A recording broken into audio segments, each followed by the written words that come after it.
Ça, vous pouvez, voilà, c'est mieux. Là, c'est mieux, voilà. Oui, c'est mieux.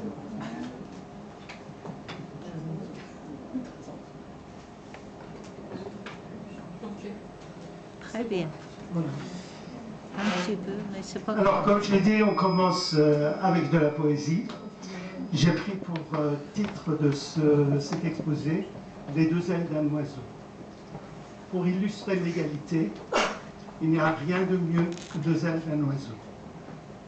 En fait, c'est une image, une phrase métaphorique de Abdul-Baha, que certains d'entre vous connaissent peut-être, qui a laissé des milliers d'écrits, d'une très belle poésie, d'une grande richesse de pensée.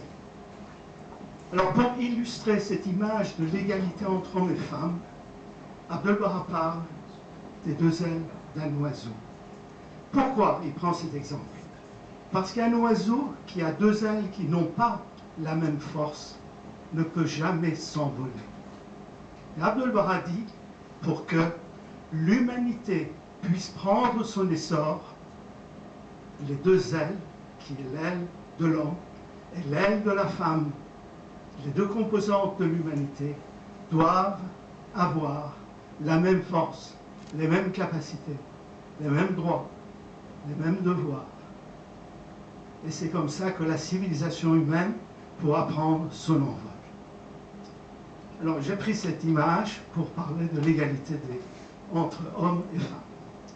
Deuxièmement, j'ai pris cette photo qui est aussi une photo pleine de poésie, qui est une image réalisée par un photographe allemand après des mois et des mois d'attente, où il a pu prendre en vol un groupe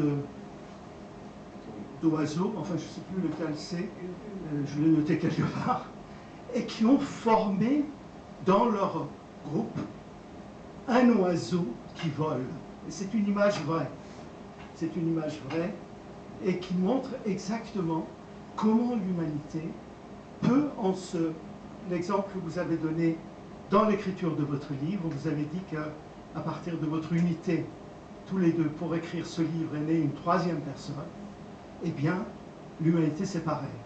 Lorsque l'unité se réalise, naît une autre entité, une autre réalité, qui ne sont plus la somme des individualités. C'est une autre réalité. Vous l'avez très très bien exprimé pour votre couple d'écrivains. Mais ici, nous parlons de milliers, de millions et de milliards d'êtres humains. Donc vraiment, cette image représente l'idée que je vais développer ce soir. Alors, j'ai parlé d'Abdul-Baha parce que je suis de confession bahaï, une minorité religieuse très persécutée en Iran pour ses idées, pour ce qu'il a professé, pour la liberté des femmes, exactement, pour le droit des enfants à l'éducation, et bien d'autres choses depuis près de 2 siècles. Et pour cette raison, c'est une minorité qui a été persécutée par tous les pouvoirs politiques et religieux de ce pays. Et à la suite de ces pouvoirs, des masses de gens, plus ou moins ignorants et manipulés, qui ont collaboré à cela. Alors cette égalité des droits entre les femmes et les hommes est un principe universel. Et j'insiste là-dessus, parce que le jour où vous irez en Iran, pour notre... c'est Jean-Félix surtout. Jean-Félix. Voilà, pour Jean-Félix, vous verrez qu'on vous dira, nous c'est notre culture, et dans notre culture, eh bien les femmes c'est comme ça, et les hommes c'est comme ci. Ça appartient au passé. Le principe d'égalité entre hommes et femmes est un principe universel. Et ça, il faut le répéter. Le droit à la liberté, c'est un principe universel. Et même si aujourd'hui, dans certains États, on prétend que non, au nom de notre culture et de notre particularisme, ce principe-là, nous ne l'acceptons pas, c'est un mensonge. Ça, il faut l'affirmer avec force.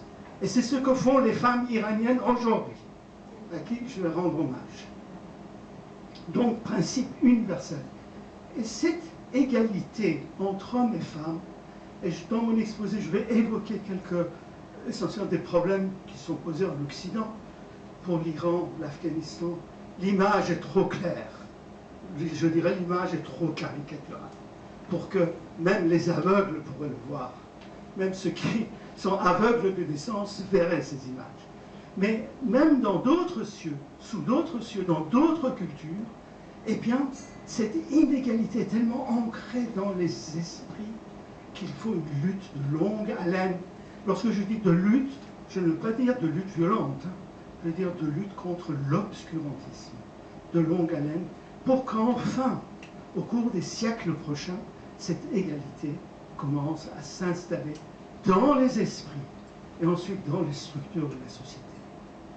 Donc, c'est un des sujets les plus essentiels de la marche de l'humanité vers son avenir.